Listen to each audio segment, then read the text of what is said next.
வாழ்வதற்கு கற்றுக்கொண்டிருக்கும் நாம் அதில் ஏற்படும் விளைவுகளில் இருந்து நம்மை நாம் பாதுகாத்துக் கொள்ள இயற்கை மூலிகைகளை நாம் உட்கொள்வது மிகவும் அவசியம். எனவே அந்த மூலிகைகளை பற்றிய பல தகவல்களை நம்முடன் பகிர்ந்து கொள்ள வருகிறார் டாக்டர் கௌதமன் அவர்கள். நம் வீடியோலை நிகழ்ச்சியின் அடுத்த பகுதியாக வரவிருப்பது பல்லாண்டு வாழ்ந்திட. அன்பான கலைஞர் தொலைக்காட்சி நேயர்களுக்கு என்னுடைய இனிமையான காலை வணக்கங்கள்.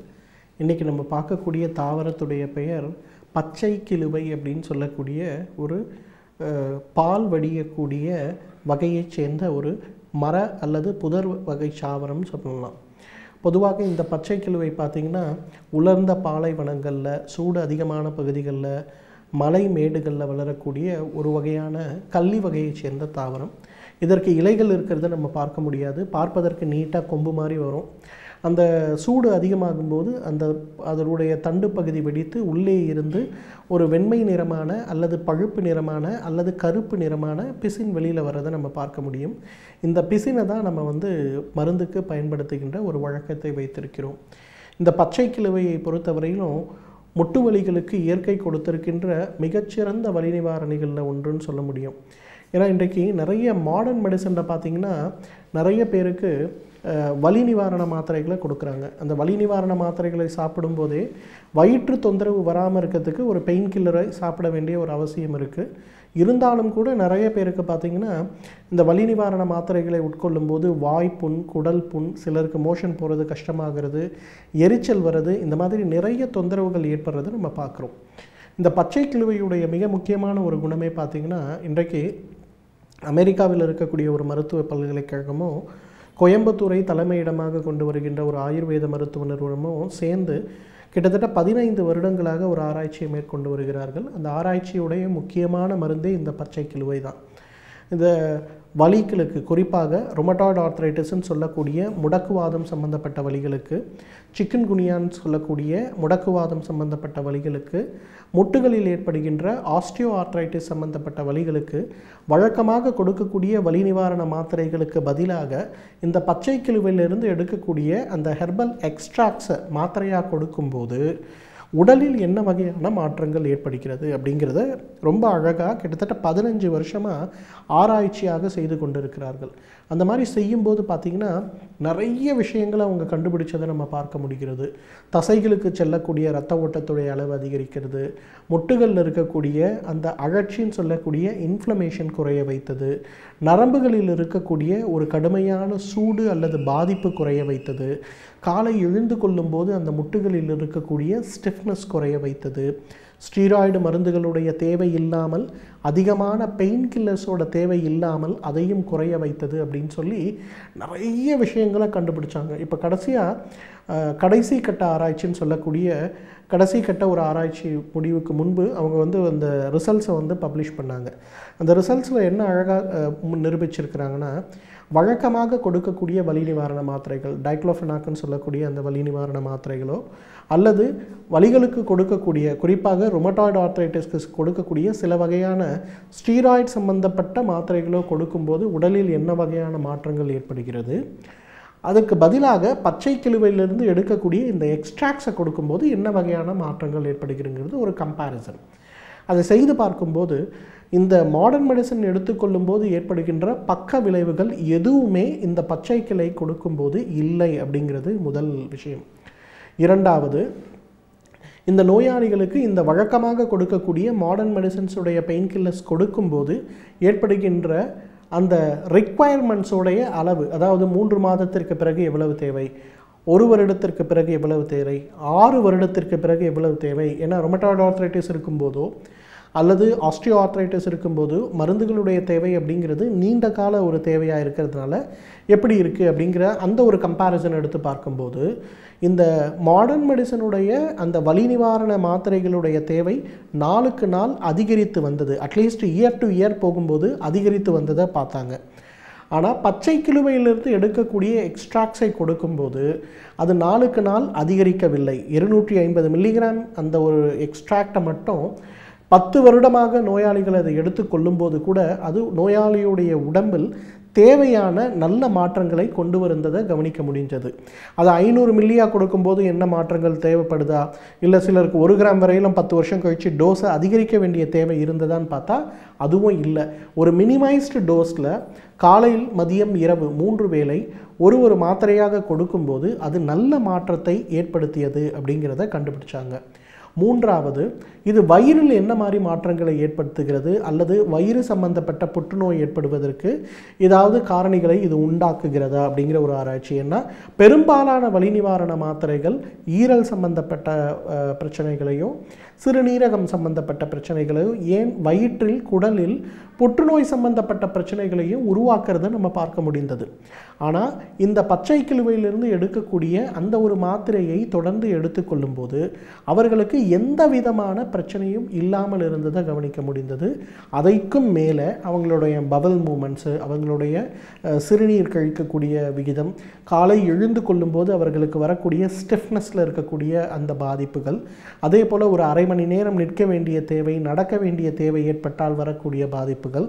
இந்த ருமட்டாய்டு ஆர்த்ரைட்டிஸில் முடக்குவாதத்தில் பெரிய பிரச்சனையே ஒரு நாள் காலையில் எழுந்திருக்கும் போது தோள்பட்ட வலி, அடுத்த நாள் எல்போ பெயின் இருக்கும், அதுக்கப்புறம் பார்த்தீங்கன்னா சின்ன சின்ன முட்டுகள் வீக்கம் வலி ஏற்படும். இந்த மாதிரி பிரச்சனைகள் ஏற்படும் போது வலி நிவாரண மாத்திரைகள், மாடர்ன் மெடிசனில் கொடுக்கக்கூடிய மாத்திரைகளை எடுத்து கொண்டாலும் கூட அதில் பெரிய மாற்றங்கள் கொண்டு வர முடியாமல் இருந்தது. ஆனால் பச்சை கிழுவையிலிருந்து கிடைக்கக்கூடிய அந்த எக்ஸ்ட்ராக்ட்ஸை எடுத்துக்கொள்ளும் போது நல்ல ஒரு மாற்றம் ஏற்பட்டதை கவனித்தாங்க. நான்காவது கம்பேரிசன், அந்த அவர்களுக்கு உடல் எடையில் ஏற்படக்கூடிய மாற்றம். அந்த மாடர்ன் மெடிசன் சம்மந்தப்பட்ட பெயின் கில்லர்ஸ் அவங்க எடுத்துக்கும் போது பேஷண்ட்ஸோட வெயிட்டு நாளுக்கு நாள் அதிகமாகி கொண்டே வந்ததை கவனித்தாங்க. ஆனால் இந்த பச்சை கிழுவையிலிருந்து எடுக்கக்கூடிய அந்த எக்ஸ்ட்ராக்டை சாப்பிடும்போது அவர்களுடைய பிஎம்ஐ மற்றும் பேசிக் மெட்டபாலிக் ரேட் இது ரெண்டுமே ரொம்ப கணிசமான முறையில் நல்ல வகையில் இருந்ததை பார்க்க முடிந்தது அப்படிங்கிறத கவனித்தாங்க. ஸோ இதுதான் அந்த பச்சை கிழுவை ஒரு பெயின் கில்லராக ஆல்டர்னேட்டிவ் பண்ணுறதுக்கு ஏன் பண்ணக்கூடாது அப்படிங்கிற ஒரு கேள்விக்கு கிட்டத்தட்ட 15 வருடங்களாக கிட்டத்தட்ட ஒரு 10 கோடி ரூபாய் அளவுக்கு செலவு செய்து ஆராய்ச்சி செய்து அந்த ஆராய்ச்சி கிட்டத்தட்ட இப்போ முடியுங்கிற ஒரு நிலைமையில் இருக்கிறது. அது முடிகின்ற வகையில் பார்த்திங்கன்னா பச்சை கிழுவையிலிருந்து எடுக்கக்கூடிய இந்த ஒரு எக்ஸ்ட்ராக்ட் உலகம் முழுவதும் முடக்குவாதம் சம்பந்தப்பட்ட பிரச்சனைகளுக்கு, முட்டு வலிகள் சம்பந்தப்பட்ட பிரச்சனைகளுக்கு மிகப்பெரிய ஒரு மருந்தாகிறத நம்ம பார்க்க முடியும். எனவே நேர்களே, இந்த பச்சை கிழுவை அப்படிங்கிறது சாதாரணமாக நாட்டு மருந்து கடைகளில் கிடைக்கக்கூடிய ரொம்ப அழகான ஒரு மருந்து. அதை ஒரே 1 கிராம் காலை எழுந்து கொள்ளும்போது, அதே போல் இரவு படுக்கும்போது 1 கிராம் இந்த மாதிரி சாப்பிட்டோன்னா எவ்வளவு நாள்பட்ட முட்டு வலிகளாக இருந்தாலும் மறைந்து போகிறத பார்க்க முடியும்.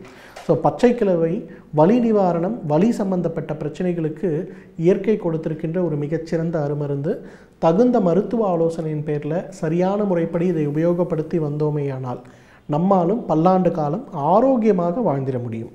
சமூகத்தில் ஏற்படும் பலவிதமான பிரச்சனைகளை கண்டு பயந்து ஒதுங்கி விடாமல் அதை எவ்வாறு நாம் எதிர்கொள்ளலாம் என்பதை பற்றி நம்முடைய பேச வருகிறார் எழுத்தாளர் மனுஷபுத்திரன் அவர்கள். நம் வீடியோலே வாணிகிஷன் அடுத்த பகுதியாக வரவிருப்பது தீதும் நன்றும்.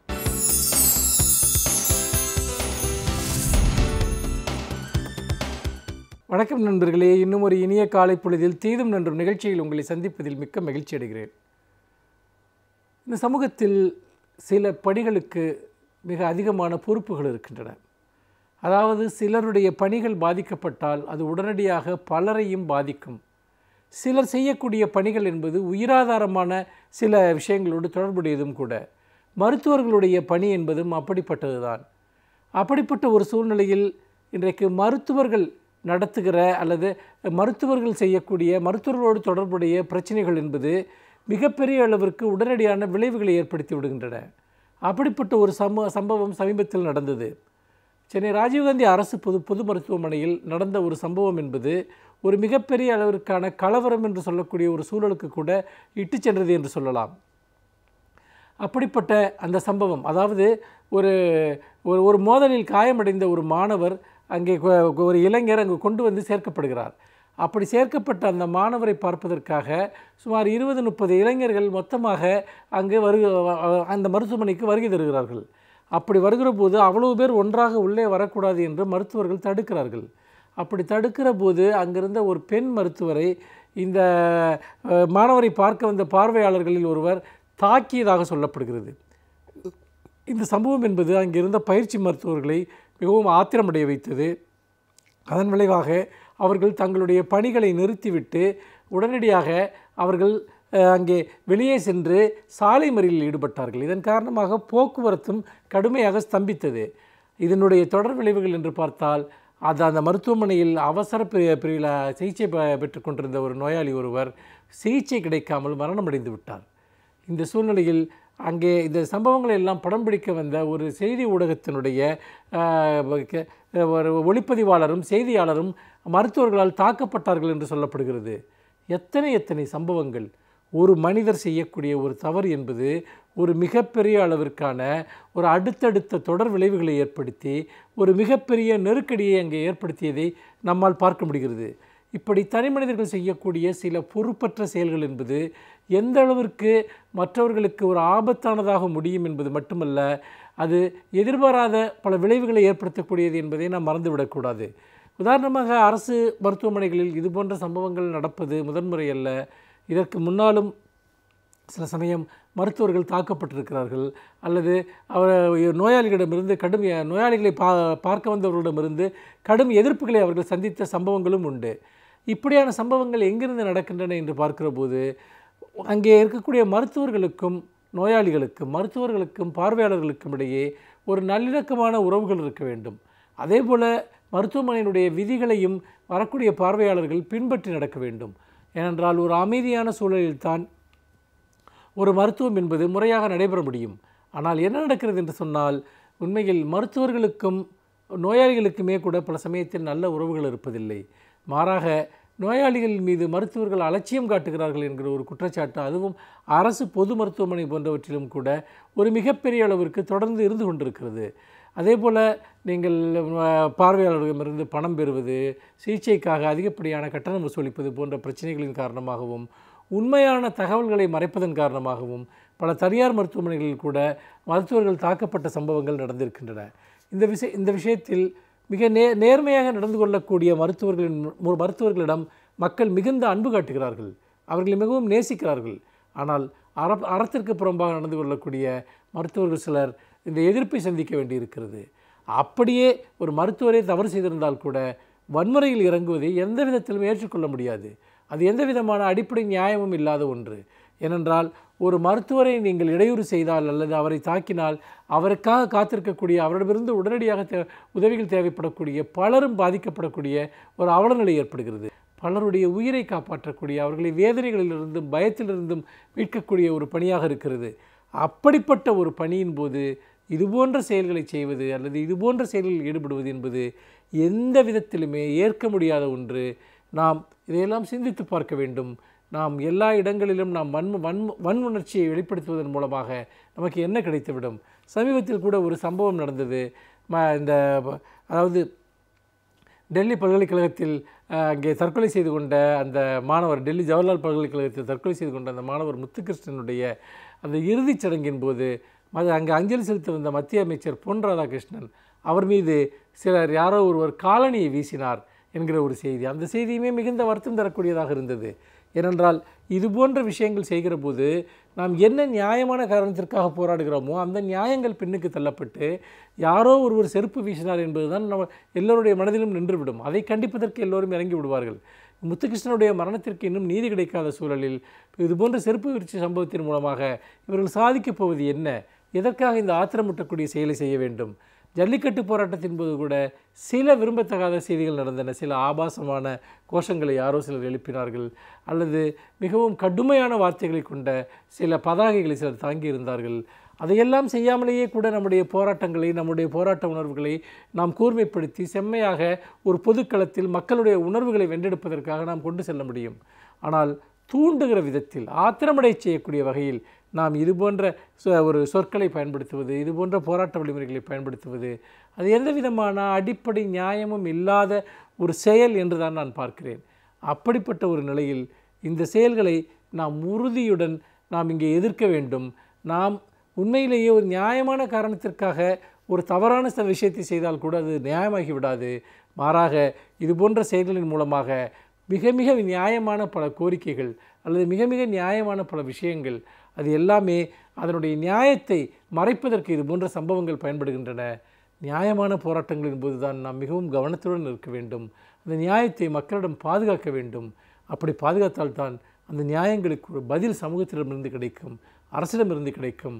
அந்த வகையில் அரசியல் பண்பும் மேன்மையும் நாகரிகமும் அனைவருக்கும் மிக அவசியம் என்று சொல்லி மீண்டும் இன்னும் ஒரு புதிய சிந்தனையோடு உங்களை சந்திக்கிறேன். நன்றி, வணக்கம். படிப்பாளிகள், படைப்பாளிகள் இவர்களில் சிறந்தவர்களிடமிருந்து நாம் கற்றுக்கொள்ள வேண்டிய விஷயங்கள் ஏராளமாகவே இருக்கின்றன. எனவே இன்றைய சிறப்பு விருந்தினர் யார் என்பதை பற்றி நாம் பார்க்கலாம். நம் விடியலே வா நிகழ்ச்சியின் அடுத்த பகுதியாக வரவிருப்பது சிறப்பு விருந்தினர் பகுதி.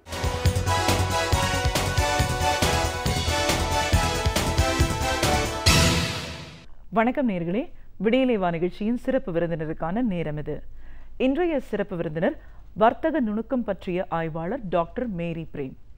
வர்த்தக நுணுக்கம் இந்த வார்த்தையே ஒரு புதிய வார்த்தையாக இருக்குது அப்படின்னாலும் இன்னைக்கு இருக்கிற ஐடி இண்டஸ்ட்ரியிலையும் சரி, இன்னைக்கு படிக்கிற மாணவர்கள் மத்தியிலையும் இதற்கான முக்கியத்துவம் பற்றின பல புரிதல்கள் இருக்குது.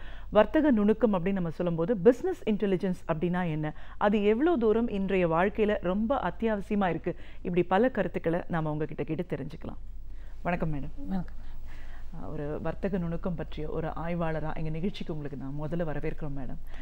வர்த்தக நுணுக்கம் அப்படின்னு நம்ம சொல்லும்போது நிறைய ஆய்வுகள் நடந்திருக்கு, பல துறைகளை பற்றின ஆராய்ச்சிகள், அதோட முடிவுகள்லாம் வந்து அதை அப்ளை பண்ணி நம்ம நிறைய விஷயங்களுக்கு கொண்டு போகிறோம். அப்படின்னும் போது பிஸ்னஸ் அப்படிங்கிறது எல்லாருக்கும் தெரியும், அதில் வந்து நிறைய நுணுக்கங்களை பற்றி பேசியிருந்தாலும் இந்த இன்டெலிஜென்ஸையும் பிஸ்னஸையும் நம்ம எப்படி கனெக்ட் பண்ணுறோம், இது கனெக்ட் பண்ணுறதுனால அதோட ரிசல்ட் என்ன மாதிரியாக நம்மளுக்கு கிடைக்குது, இதை படிக்கிற காலத்திலிருந்தே மாணவர்கள் எவ்வளோ தூரம் தெரிஞ்சிருக்காங்க, இல்லை ஒரு துறைக்கு போனதுக்கு அப்புறமான ஒரு அனுபவங்கள் அப்படின்னு பார்க்கும்போது இது தெரிஞ்சிருக்கிறவங்களோட ரிசல்ட்ஸ் வந்து எவ்வளோ தூரம் மாறுபடுது, ஒரு அகாடமிலேயே இதை சேர்க்க வேண்டிய அவசியம் என்ன அப்படின்றதுக்கான ஆய்வுகளும் நீங்கள் பண்ணியிருக்கீங்க. எவ்வளோ தூரம் இன்னைக்கு இருக்கிற வாழ்க்கையில் ஒருத்தரோட கெரியரில் முக்கியமான ஒரு பங்களிப்பை கொடுக்கறதா பிஸ்னஸ் இன்டெலிஜென்ஸ் இருக்குது அப்படின்னு எங்கள் நேரிலோட நீங்கள் முழுமையாக பகிர்ந்துக்கணும் மேடம்.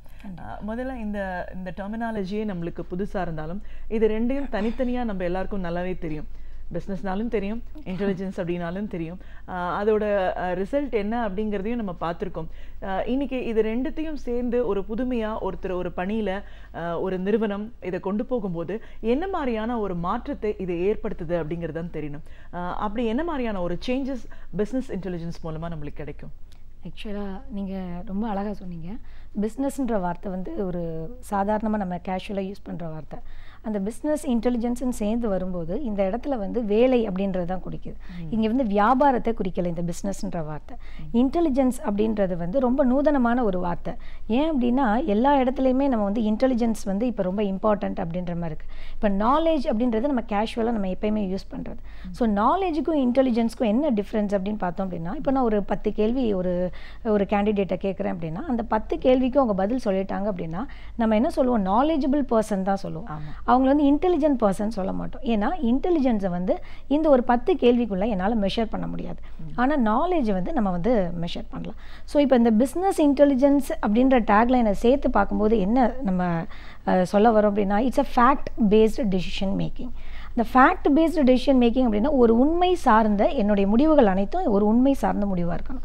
அதாவது டெசிஷன் மேக்கிங் எல்லாரும் எடுக்கலாம், but it must be in a fact based. ஒரு ஃபேக்டாக இருக்கிற ஒரு பேஸ், ஒரு தளம் அதில் வந்து இருக்கணும். ஸோ அப்படி பார்க்கும்போது இந்த ஃபேக்ட் பேஸ்ட் டெசிஷன் மேக்கிங் அப்படின்னு நம்ம சொல்லும்போது இந்த இடத்துல வந்து பார்த்திங்கன்னா டெசிஷன் மேக்கிங் வந்து ரொம்ப இம்பார்ட்டண்ட்டான ஒரு பிளேஸை வந்து நமக்கு இதாகுது. ஸோ இப்போ இதுக்கு முன்னாடி அப்போ டெசிஷன் மேக்கிங் எப்படி இருந்தது அப்படின்னா இட்ஸ் வந்து மேனுவல் டெசிஷன் மேக்கிங். இப்போ வந்து ஒரு இண்டஸ்ட்ரியில் வந்து ஒருத்தருக்கு வந்து ஜாப் கிடைக்குது அப்படின்னா இட்ஸ் அ ஃப்ரெஷர், அங்கேயே எக்ஸ்பீரியன்ஸ்டாகவும் இருப்பாங்க. இப்போ வந்து ஃப்ரெஷர் வந்து ஒரு சேம் ப்ராப்ளமை ஒரு ஃப்ரெஷருக்கும் எக்ஸ்பீரியன்ஸ்டு 2 பேருக்கும் கொடுக்கும்போது ஆட்டோமேட்டிக்காக வந்து அவுட்கம் டிஃபர் ஆகும், 2 பேரோட எண்ட் ரிசல்ட்டும் டிஃபர் ஆகும். அது அவங்களுடைய வந்து அந்த அனுபவம் சார்ந்த விஷயமா இருக்கும். இப்போ இந்த 2 விஷயத்துக்கும் என்ன ஒரு மெயினான விஷயம் பார்த்தீங்க அப்படின்னா கம்ப்ளீட்லி மேனுவல். இது வந்து ஒரு யார் எக்ஸ்பீரியன்ஸ்டோ அவங்களை சார்ந்து இந்த டெசிஷன் மேக்கிங் இருக்கும். பட் இப்படி இருக்கக்கூடாது, it must B automated one அப்படின்றது தான். ஏன் ஆட்டோமேஷனுக்கு இவ்வளோ இம்பார்ட்டன்ஸ் நம்ம கொடுக்கணும் அப்படின்னா இந்த டெசிஷன் மேக்கிங் எப்படி இருக்கும்னா அக்யூரேட்டாக இருக்கும். நமக்கு அக்யூரசி தான் இங்கே முக்கியம். ஏன்னா fact that is the main thing. So accuracy ரொம்ப முக்கியம். கன்க்ளூஷன்ஸ் நிறைய இட்ரேஷன்ஸ் வரலாம். அதாவது நான் ஒரு ப்ராப்ளத்துக்கு வந்து நான் ஒரு சொல்யூஷன் கண்டுபிடிக்கும் போது அது வந்து தவறாக இருக்கலாம், அடுத்த ஒரு இட்ரேஷன்ஸ். ஸோ நம்ம வந்து மெனி கன்க்ளூஷன்ஸ்க்கு நம்ம வரலாம். அதில் வந்து ஒரு பெஸ்ட்டு சாய்ஸ் வந்து நம்ம பிக் பண்ணிக்கலாம். இந்த மாதிரியான ஒரு விஷயங்கள் வந்து இந்த பிஸ்னஸ் இன்டெலிஜென்ஸில் இருக்கிறதுனால it's easy for the thing. அதாவது நெக்ஸ்ட் ஜென்ரேஷன் பீப்புளுக்கு வந்து பார்த்திங்க அப்படின்னா எல்லாருமே இப்போ இதை நோக்கி தான் போய்கிட்டு இருக்காங்க. இப்போ நீங்கள் கேட்டிங்க இல்லையா, எல்லோரும் முன்னாடி என்ன படித்தோம், C++லாம் படித்தோம். இப்போ அடுத்து பார்த்தீங்க அப்படின்னா ப்ரோக்ராமர், நான் வந்து என்னவா பார்க்க போகிறீங்க அப்படின்னு கேட்டிங்கன்னா ஒன்று சாஃப்ட்வேர் டெவலப்பர் ஆக போகிறேன் அப்படின்வாங்க. இப்போ இந்த டெவலப்பர் அப்படின்ற கான்செப்டே போய் அனாலிஸ்ட் அப்படின்ற ஒரு ஒரு ஒரு வார்த்தையை வந்து நம்ம எல்லாருமே இப்போ பேசுகிறோம். ஏன்னா இப்போ ஐடி இண்டஸ்ட்ரி எப்படி வந்திருக்கு அப்படின்னா ஒரு சாஃப்ட்வேர் ஓரியன்டாக இருந்த ஐடி இப்போ அனாலிட்டிக்கல் ஓரியன்டாக மாறி இருக்குன்னு தான் சொல்லணும். கம்ப்ளீட்லி ஸ்டாட்டிஸ்டிக்ஸ் பக்கம் திரும்பி இருக்கு. இது எதுக்காக இந்த மாதிரியான ஒரு மாற்றம் அப்படின்னா, முன்னாடி டேட்டா எப்படி இருக்கும் அப்படின்னா, நாங்களே வந்து பிஹெச்டி முன்னாடி பண்ணவங்கலாம் அப்படின்னா போய் கொஷினரின்னு சொல்லிட்டு ஒவ்வொருத்தையும் போய் கேட்பாங்க. இப்போ அப்படிலாம் கிடையாது. சோஷியல் மீடியாவில் ஃபேஸ்புக்கு, ட்விட்டர் அந்த மாதிரியான வாட்ஸ்அப் இதிலெல்லாம் போட்டோம் அப்படின்னா அந்த சோஷியல் மீடியாவோட அந்த கொஷினரிஸ், அதோட ரிசர்ச்சு இதுதான் இப்போ வந்து பார்த்திங்கன்னா ரொம்ப ஃபேக்ட் பேஸ்டாக இருக்குது. ஏன்னா உள்ளதை உள்ளபடியே அப்படியே சொல்கிற மாதிரியான ஒரு விஷயமா இருக்குது. ஸோ இப்போ நம்ம ஒரே படிப்பையே ஒரு காலம் தாண்டி இப்போ படிக்க வரும்போது இந்த டெக்னாலஜியை உள்ளே இன்கார்பரேட் பண்ணுறதுனால எவ்வளோ சேஞ்சஸ் இருக்குது. ஸோ இது இன்னும் ஈஸி ஆக்கியிருக்கு, அதே நேரத்தில் அக்யூரசி லெவலும் இன்னும் என்ஹான்ஸ் ஆகிருக்குன்னு நம்ம சொல்லலாம். இப்போ ஓவராலாக நம்ம பார்க்கும்போது ஐடி துறைக்கும் சரி, இந்த பேங்கிங் செக்டாருக்கும் சரி, இந்த மாதிரியான ஒரு விஷயங்கள் அவங்களோட துறை சார்ந்த அக்யூரசி லெவலை அதிகப்படுத்துறதுக்கு ஒரு முக்கியமான ஒரு டூலாக, கருவியாக இந்த பிஸ்னஸ் இன்டெலிஜென்ஸ் இருக்குது அப்படின்னு நம்ம சொல்லலாம். நீங்கள் பேசும்போதே இதை சொல்லியிருக்கீங்க, இதில் நிறைய டூல்ஸ் இருக்குது. இது ஒன்னொன்னுத்தையும் நம்ம யூட்டிலைஸ் பண்ணும்போது நம்மளுக்கு தேவைப்படுற விஷயங்கள் ரொம்ப தெளிவாக கிடைக்குது. அதில் ஃபஸ்ட்டு சொல்லியிருக்கீங்க நீங்கள் டெசிஷன் மேக்கிங் பற்றி இம்பார்ட்டண்ட்டுன்னு. ஸோ இப்போது ஒரு டெசிஷன் மேக்கிங் நம்ம சாதாரணமாக இதை எல்லா இடத்துலையுமே சொல்கிறோம். நாம் இன்றைக்கி இருக்க போகிற ஒரு முடிவுகள் ஒரு அதோட ரிசல்ட்டு தான் நம்மளுக்கு நம்ம எடுத்ததோட முடிவு சரியாக தப்பான்னு நம்மளுக்கு சொல்லுது. தப்புன்னு வரும்போது நம்ம சேஞ்ச் பண்ணிக்க வேண்டிய அவசியத்தில் இருக்கும். ஸோ ஒரு பெரிய பதவியில் இருக்கிறவங்க, ஒரு போஸ்டிங்கில் இருக்கிறவங்களோட முக்கியமான முடிவுகள் வந்து அந்த நிறுவனத்தையும் அடுத்த நிலைக்கு கொண்டு போகலாம், இல்லைன்னா ஒரு பெரிய மாற்றத்தை, ஒரு டவுன்ஃபாலும் கொடுக்கலாம். அப்படின்போது டெசிஷன் மேக்கிங் எவ்வளோ தூரம் இம்பார்ட்டன்ட், அதில் பிஐ எவ்வளோ தூரம் கான்ட்ரிபியூட் பண்ணுது? ஓகே, இந்த டிசிஷன் மேக்கிங் ப்ராசஸ் பார்த்திங்கன்னா இதில் வந்து ஒரு 5 ஃபேஸஸ் சொல்லலாம் நம்ம. இந்த ஃபஸ்ட்டு ஃபேஸ் என்ன அப்படின்னா, வாட் இஸ் த ப்ராப்ளம். முதல்ல எனக்கு ப்ராப்ளம்னே என்னன்னே தெரியாமல் நான் டிசிஷன் மேக்கிங் பண்ணுறேன் அப்படின்னா அதில் எதுவுமே நம்ம பண்ண முடியாது. So first we need to identify the problem. அந்த ப்ராப்ளத்தை என்னென்ன ஐடென்டிஃபை பண்ணதுக்கப்புறம் அதுக்கு என்னென்ன ஆக்ஷன் பிளான்ஸ்லாம் பண்ணலாம் அப்படின்ற discussions. It's action plan discussion is the must thing. The second phases அந்த ஆக்ஷன் பிளான் என்னென்ன டிஸ்கஷன்ஸில் பண்ணும்போது we have to finalize one action plan, இல்லைனா ஒரு 1 or 2 ஆக்ஷன் பிளான்ஸ் வந்து நம்ம வந்து இது பண்ணுவோம். அந்த ஆக்ஷன் பிளான்ஸை மெயினான ஒரு வேர்டு என்ன அப்படின்னா மேத்தமெட்டிக்கல் மாடல்ஸ். ஏன்னா மற்றதில் இல்லாத ஒரு விஷயம் என்ன அப்படின்னா இட்ஸ் அ மேத்தமெட்டிக்கல் மாடலாக நம்ம டெரைவ் பண்ணுறோம். அதாவது என்ன விஷயம் அப்படின்னு சொல்கிறோம் அப்படின்னா, ஃபார் எக்ஸாம்பிள் இப்போ நம்ம ஒரு விஷயம் நான் பண்ணுறேன் அப்படின்னா, இப்போ வீடு கட்டுறதுன்னு நம்ம எடுத்துக்கிட்டோன்னு வைங்களேன். நான் வீடு கட்டிட்டு அந்த வீடை வந்து இன்னொருத்தவங்களுக்கு கொடுத்துட்டு நான் போகும்போது வீடை கொடுத்துட்டு தான் போகிறேன், வீடை டெமாலிஷ் பண்ணிட்டு போகல. அதுதான் mathematical model. So I have given that same package. நான் கொடுத்துட்டு போகிறது வந்து அதில் நிறைய மாடிஃபிகேஷன்ஸ் நடக்கலாம், நிறைய விஷயங்கள் நம்ம பண்ணலாம். ஸோ இந்த mathematical model is the third phase. The fourth phase is we are going to implement that mathematical model. அது இம்ப்ளிமெண்டேஷன்ஸ் வரும்போது we have to again go for that. அந்த செகண்ட் ஃபேஸ்க்கும் தேர்ட் ஃபேஸ்க்கும் திரும்ப கூட போக வேண்டிய நிலைமை வரும். ஏன்னா மேத்தமெட்டிக்கல் மாடல் பில்ட் பண்ணதுக்கப்புறம் அது ராங் ஆகக்கூடாதுன்ற எந்த விதமான ஒரு ஃபைனலைஸ்டு கிடையாது. ஸோ அகெயின் நம்ம வந்து நம்ம மாடலே தப்பு, இல்லை நம்மளோட ஆக்ஷன்ஸ் பிளான் தப்பு அப்படின்னா we have to go for that second and third. So என்னோட இம்ப்ளிமெண்டேஷன்ஸ் ஓவர் அப்படின்னா the final phase is quality check, quality and control அப்படின்வாங்க. இதில் என்ன அப்படின்னா, நான் ஒரு ப்ராப்ளம் எடுக்கிறேன். அந்த ப்ராப்ளம் எடுக்கும்போதே எனக்கு மைண்டில் என்ன இருக்கும் அப்படின்னா, இதுதான் என்னோட ஆன்சர், இதுதான் என்னோட சொல்யூஷன்றதை நான் ஃபிட் பண்ணியிருப்பேன். ஃபார் எக்ஸாம்பிள் ஒரு 1000 கேண்டிடேட்ஸ் வர்றாங்க, நீங்கள் வந்து ஒரு 5 பேரை தான் எடுக்கணும் அப்படின்னா இட்ஸ் வெரி ஹெக்டிக். ஆனால் அந்த 5 பேர் எப்படி இருக்கணுன்றது வந்து உங்களுக்கு ஒரு ஃபைனலைஸ்டான ஒரு ஒரு பிளான் இருக்கும் உங்களுக்கு. அந்த பிளானை, அந்த ரைட் சொல்யூஷனை வந்து நம்ம ரீச் ஆகிட்டோமா அப்படின்னு நம்ம we have to check it. again it's not, again it will be go for the thing. So it's a looping kind of thing. அந்த திரும்ப போகும்போது என்ன ஆகும் அப்படின்னா we will get more innovations and thought process. So நம்ம வந்து எந்த இடத்துல எல்லாம் ஃபால்ஸ் டவுன், நம்ம இப்போ வந்து ஒரு பிரச்சனையை வந்து ஃபேஸ் பண்ணி ரியல் டைமில் ஃபேஸ் பண்ணிவிட்டு நான் ஃபாலோ ஆகி விழுகிறதுக்கும் நான் அதை ஒரு மாடலில் பண்ணுறதுக்கும் there is a difference. இந்த கார் ஓட்டும் போதே ரியல் டைமாக கார் ஓட்டுறதுக்கும் நான் வந்து ஒரு டூலில் ஓட்டுறதுக்கும் இருக்கிற சேம் கைண்ட் ஆஃப் டிஃப்ரென்ஸ் தான். அந்த இந்த டெசிஷன் மேக்கிங் ஃபேஸஸ் வந்து வி ஹாவ் டு அடர். அதுதான் பிஸ்னஸ் இன்டெலிஜென்ஸில் மெயின் திங். எனக்கு டூல்ஸ் தெரியும். இப்போ பிஸ்னஸ் இன்டெலிஜென்ஸ் நம்ம சொல்லும்போது it's a 50% technical and 50% functional. இதை காமன் லாங்குவேஜில் சொல்லும்போதே டெக்னோ ஃபங்க்ஷனல் தான் சொல்லுவோம் நம்ம. ஏன் அப்படின்னா எனக்கு வந்து இந்த டூல் தெரியும் அப்படின்னு நான் சொன்னேன் அப்படின்னா I am well versed for the technical side. But I don't know about the business தெரியாமல் ஒரு டெக்னிக்கலை டெவலப் பண்ணுறது இட்ஸ் ஸோ டேஞ்சரஸ். ஏன் அப்படின்னா எனக்கு எதுக்காக நான் ஓடுறேன்னே தெரியாமல் கண்ணை மூடிட்டு ஓடுறதுக்குரிய ஈக்குவலண்ட்டான விஷயம் அது. ஸோ இந்த பிஸ்னஸ்க்காக பண்ணுறேன், நான் இந்த டெக்னிக்கல் சைடு இவ்வளோ தப்பு பண்ணேன்னா பிஸ்னஸ் இவ்வளோ இம்பேக்ட் ஆகும் அப்படின்ற பிஸ்னஸையும் டெக்னிக்கலையும் நான் சேர்த்து பார்க்கும்போது then it will be a complete BI concept. Decision making பற்றி ஃபஸ்ட்டு நம்ம பேசிகிட்டு இருந்தோம். இதில் நீங்கள் 5 விஷயங்கள் முக்கியம் அப்படின்னு சொல்லியிருக்கீங்க. இப்போ ஒரு சாஃப்ட்வேர் சைட்லேயே எடுத்துக்கிட்டாலுமே ஒரு ப்ரோக்ராம் ஒருத்தர் டிசைன் பண்ணுறாரு, இது உங்களுக்கு இந்த அவுட்புட் வேணும் அப்படின்றாங்க. இதில் நீங்கள் சொன்னீங்க ஃபங்க்ஷனல் ஆஸ்பெக்ட்ஸை நம்ம கன்சிடர் பண்ணலைன்னா இட்ஸ் மோர் டேஞ்சரஸ் அப்படின்னு சொன்னீங்க. ஸோ இப்போ இந்த மாதிரியான விஷயங்களில் ஒரு யங்ஸ்டர் ஒரு டெவலப்பர் ஒரு ப்ராஜெக்ட்குள்ளே போகிறாங்க அப்படின்னா அவங்க என்ன மாதிரியான ப்ராசஸை பற்றி தெரிஞ்சுக்கிட்டு போகணும், அதோட ரிசல்ட்ஸ் என்னவா வருங்கிறத வந்து ப்ரெடிக்ட் பண்ணுறதுக்கு ஒரு பிஐ பேஸ்டு பர்சனாக இருந்தால் எப்படி அனலைஸ் பண்ணுவாங்க அது? ஆக்சுவலி இப்போ கேண்டிடேட்ஸை பற்றி நீங்கள் கேட்டதுனால இப்போ வந்து சிஏ முடிச்சுட்டு வர்றாங்க அப்படின்னா அவங்களுக்கு தெரியும் நான் என்ன வேலை பார்க்க போகிறேன்னு தெரியும். ஒரு டாக்டர் எம்பிபிஎஸ் படிக்கும்போதே தெரியும் அந்த இப்போ யங்ஸ்டர்ஸ்க்கு. ஆனால் இப்போ இன்ஜினியரிங்க்கும் ஆர்ட்ஸ் அண்ட் சயின்ஸ்க்கும் ஒரு சின்ன கன்ஃபியூஷன் என்னென்னா நான் படித்து முடிச்சுக்கிறேன் அதுக்கப்புறம் நான் என்ன ஆக போகிறேன் அப்படின்றாங்க. ஸோ அதுக்குரிய ஒரு நர்ச்சர் அது வந்து அவங்க வந்து அந்த ஸ்டடீஸ்லேயே கொடுக்கணும்.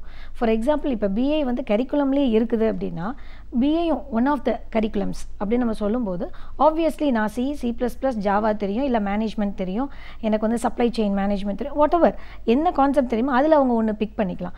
அப்படி பிக் பண்ணிட்டு போகிறவங்க எப்படி போவாங்க அப்படின்னா ஓகே பிஏ வந்து ஒரு அனாலிஸ்ட் மோடில் அவங்க போவாங்க. அது எப்படி பார்க்கணுன்னு தெரியும். பிஏ வந்து நான் வந்து டூல்ஸ் இருக்குது. தட் பிஐ டூல்ஸ் பார்த்தீங்க அப்படின்னா SAP பிஐ இருக்குது and Microsoft MSBI Microsoft business intelligence and oracle and Yellowfin நிறைய இருக்குது, மோர் தென் 55. ஆனால் இந்த பிஐயோட எண்ட் ரிசல்ட் என்ன கொடுக்கும் அப்படின்னா ஒரு டேட்டா, அன்ஸ்ட்ரக்சர்ட் டேட்டானா இப்போ சோஷியல் மீடியாவில் நம்ம போடுறது எல்லாமே எஸ்ன்னா நம்ம போடுறோம், YE அந்த ஒரு மாதிரி நோப் இந்த மாதிரிலாம் போகிறோம். நான் நோன்னு போட்டாலும் அது நோ தான், நோப்னு போட்டாலும் நோ தான். இல்லை சில சமயம் என் மட்டும் போடுவோம் நம்ம. இல்லைன்னா ஒரு ஸ்மைலி ஃபேஸ் வந்து சோகமாக போட்டோம்னாலும் நோன்ற மீனிங் தான். ஸோ இது அவ்வளோ அன்ஸ்ட்ரக்சர் டேட்டாவையும் நான் ஒரு ஸ்ட்ரக்சர்டு டேட்டாவை கன்வெர்ட் பண்ணிவிட்டு ஒரு என்ரிச் பண்ணிவிட்டு நான் கொடுக்கணும். இப்படி கொடுத்தா தான் என்னோட பிஸ்னஸ்க்கு வந்து இது வந்து ஃப்ரூட்ஃபுல் ஆகும் அப்படின்ற ஒரு இம்பேக்ட். இப்போ வந்து படித்து முடிச்சுட்டு வெளில வரும்போது ஜாப் மட்டும்தான் அவங்க மைண்டில் இருக்கும், பிஸ்னஸில் அவங்க மைண்டில் இருக்க. தட் இஸ் நான் வந்து இந்த கம்பெனிக்காக ஒர்க் பண்ணுறேன், நான் சரியாக பண்ணலன்னா இந்த இது வந்து தட் இஸ் லாஸ் ஆகுமோ, இல்லை ஒரு அவுட்கம் வந்து என்ன ஆகும், என்னால் தான் இந்த அவுட்கம் வருதுன்ற ஒரு இதே அவங்களுக்கு வராது. பட் பிஐ தெரிஞ்சுட்டு வெளியில் வரவங்களுக்கு தே ஹாவ் டு நோ தட் என்னால் தான் இந்த இம்பேக்ட் பாசிட்டிவ் ஆர் நெகட்டிவ் அப்படின்ற ஒரு கான்ஷியஸ் வரும் இந்த பிஐ படிக்கும்போதே. Because that is a most important. So இந்த டூல்ஸ் எல்லாத்தையுமே அவங்க படிக்கிறது வந்து தட்ஸ் அ 50%. ஓகே இந்த டூலில் வந்து ஃபினான்ஷியல் ரிப்போர்ட்டை நான் எப்படி ஜென்ரேட் பண்ண முடியும்னு தெரியும். ஆனால் என்ன மாதிரியே நிறைய பேர் அந்த ஃபினான்ஷியல் ரிப்போர்ட்டை ஜென்ரேட் பண்ண முடியும். ஆனால் என்ன மாதிரியே நிறைய பேர் பிஸ்னஸை பார்ப்பாங்களா அப்படின்றது தான் இப்போ லேகிங்கு. அந்த லேகிங்கான விஷயம் என்ன அப்படின்னா ஓகே எல்லாருமே நாலேஜபிளாக இருக்காங்க, அந்த டூல் எனக்கு தெரியும் அப்படின்றது it's a knowledge category. But business எனக்கு தெரியுன்றது தான் that is a core intelligence category. அந்த விஷயங்களை வந்து இப்போ இருக்கிற ஸ்டூடெண்ட்ஸ்க்கு கரிக்குலமில் இருந்துச்சு அப்படின்னா இப்போ இருக்கிற ஸ்டூடெண்ட்ஸ் மோர் எனர்ஜெட்டிக். அவங்க வந்து ஒரு பாயிண்ட் நம்ம சொன்னோம் அப்படின்னா they will come up with lots of points. அவங்களுக்கு இந்த மாதிரி ஒரு லைவ்லியான சப்ஜெக்ட்ஸ்லாம் கொடுக்கும்போது obviously they will come out with ஆமாம் நான் ஒரு பிஸ்னஸ் அனாலிஸ்ட் ஆக போகிறேன், டேட்டா அனாலிஸ்ட் ஆக போகிறேன். அதுக்கே டிஃப்ரென்ஸ் தெரியும் உங்களுக்கு. பிஸ்னஸ் அனாலிஸ்ட்னா என்ன, ஒரு டேட்டாலாம் நான் பெரிய ஆளாக போகிறேன், அனாலிஸ்ட் ஆக போகிறேன், ஒரு டேட்டா சயின்ஸ் இந்த மாதிரியான ஒரு கோர் இதில் தனக்கு என்னன்னு சொல்லிட்டு ஒரு முடிவு எடுத்துகிட்டு அவங்க வரும்போது இட் வில் பி ஃப்ரூட்ஃபுல். அவங்களோட கெரியர் க்ரோத்துக்கும் இது ஃப்ரூட்ஃபுல்லாக இருக்கும், கம்பெனிக்கும் ஃப்ரூட்ஃபுல்லாக இருக்கும். Obviously it's a wise வர்ஸா. Okay analysis அப்படின்ற ஒரு டேர்ம் மேடம் இப்போ சமீபமாக இல்லை ரொம்ப நாளாகவே இந்த சிஸ்டம் ஐடி பேஸ்ட் வந்ததுக்கு அப்புறமே நம்ம அதை கொஞ்சம் பார்த்துட்ருக்கோம். சிஸ்டம் அனலிஸ்ட்னு பார்க்குறோம், டெக்னிக்கல் அனலிஸ்ட் அப்படின்றத பார்க்குறோம். இன்னைக்கு டே பை டே புது புது டெக்னாலஜிஸ் வந்துட்டே இருக்கும்போது இந்த அனலைசரோட ஒர்க் என்னவா இருக்குது? நான் வந்து இன்டெலிஜென்ஸை மெஷர் பண்ணுறதே நீங்கள் கேட்ட கேள்வியோட பதில் தான். என்ன அப்படின்னா intelligence is nothing but it's a continuous process of learning. It's ability to change. Albert Einstein சொல்லுவார் that is the measure of intelligence is ability to change. என்னால் சேஞ்ச் பண்ண முடியும், இந்த கரண்ட் சினாரியோவுக்கு இந்த கரண்ட் ட்ரெண்டுக்கு எமர்ஜிங் டெக்னாலஜிஸ்க்கு என்னால் சேஞ்ச் பண்ண முடியும் அப்படின்னா I am intelligent person. But intelligent person is not a full stop, it will be continuous process. எனக்கு நான் படிக்கும்போது C++ தெரியும், இன்னும் நான் அதில் வெல்வெஸ்ட் அப்படின்னு நான் சொன்னேன் அப்படின்னா I am not intelligence. Because இப்போ நிறைய கான்செப்ட்ஸ் வந்துருச்சு, பிக் டேட்டா. இப்போ நீங்கள் பிஸ்னஸ் இன்டெலிஜென்ஸ் படிக்கும்போதே இதில் டேட்டாவை எப்படி கலெக்ட் பண்ணுறதுனா பிக் டேட்டா உள்ளே வரும், இதில் எப்படி நான் எல்லாத்தையும் மிங்கிள் பண்ணால் க்ளவுட் கம்ப்யூட்டிங் உள்ளே வரும்.